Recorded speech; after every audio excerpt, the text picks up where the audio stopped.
বন্ধু, স্বামী স্ত্রী বন্ধন তোমরা হয়তো পার্ট 1 ভিডিও দেখেছিলে, পার্ট 2 চলে এসেছে, কিন্তু পার্ট 3 কবে আপলোড হবে আজকে ছবির মাধ্যমে আলোচনা হবে। তো এদিকে ভিডিওর শুরুতে কিভাবে এখানে রিয়াজকে জেলের মধ্যে বন্দি করে রেখেছে, আর তার দেখো এখানে বউ কিভাবে চলে এসেছে এখানে বলার জন্য, বলছে আমার স্বামীকে ছেড়ে দাও। তো দেখো পুলিশ তো এখানে এইগুলো কথা শুনবে না, তারপরে দেখো এখানে কিভাবে এখানে বলতে থাকে, এখানে অনেক কিছু বলে, তবুও দেখো পুলিশটি বলছে আরে সোনা চুরি করেছে তাকে তো জেলের ভাত খেতেই হবে, এত তাড়াতাড়ি ছাড়লে হয় নাকি। তার বউ দেখো তারপরে রিয়াজের কাছে চলে যায়। এখানে দেখো এখানে কিভাবে টনি মানে রিয়াজ এখানে কিভাবে কান্না করছে জেলের ভিতর থেকে, আর তার বউ এখানে জেলের বাইরে থেকে কান্না করছে, বলছে আরে তুমি এটা কখনোই করতে পারোনি, তোমার সঙ্গে এতদিন ধরে আছি, আমি তো জানি তুমি কাকে ভালোবাসো আর কার সঙ্গে তুমি খারাপ কাজ করতে পারো, ওই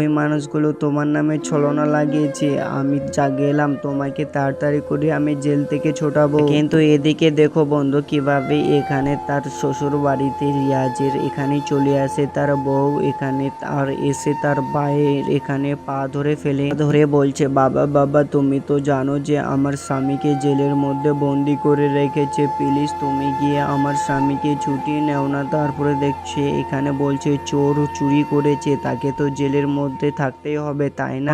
দেখো এই বাড়িতে মহিলাগুলো বাইরে চলে আসে, আর দেখো এসে এখানে কিভাবে রিয়াজের বউকে এখানে অপমান করে, নিজের এখানে বোনগুলো তবুও অপমান করছে। তখনই বলছে আরে বোন এইরকম করো না, কারণ আমার বর চুরি করেনি, তোমরা তাকে ফাঁসিয়েছো, কিন্তু তোমরা এটা বিশ্বাস না করলেও তোমরা একদিন ঠিক বুঝতে পারবে।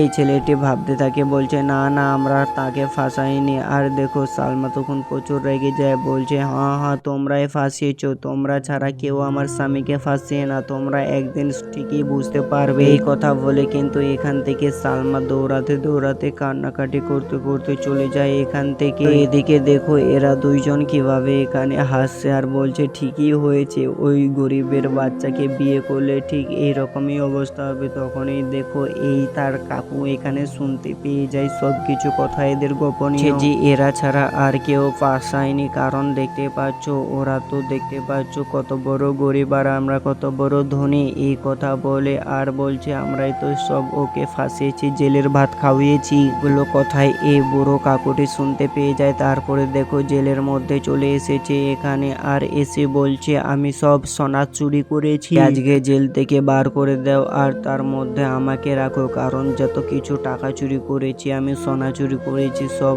আমি। আর দেখো পুলিশ বাবু তুমি ভুল করে অন্য মানুষকে জেলের ভিতরে লুকিয়ে রেখেছো। সালমা এখানে চলে আসে দৌড়াতে দৌড়াতে, আর দেখো সালমা এসে দেখতে পায় এখানে কিভাবে রিয়াজকে ঘর থেকে বার করে দিয়েছে, আর তার কাকু নিজেই ঘরের ভিতরে চলে গেছে। তখনই বলছে আরে এটা কি কাকু তুমি এইভাবে করবে, আমি কখনো ভাবিনি, কারণ তুমি এত ভালো মানুষ, তুমি তো চুরি করোনি, আমি বুঝতে পারছি এটা অন্য কেউ করেছে।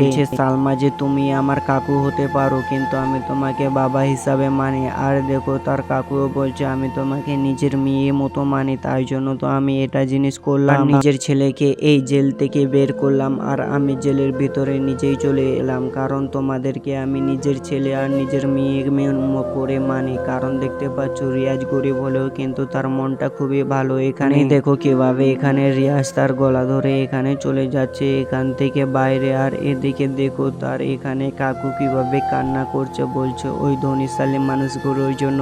এদিকে দেখো কিভাবে একটি মানুষ এখানে ডিল করার জন্য এসেছে, বিজনেস ডিল।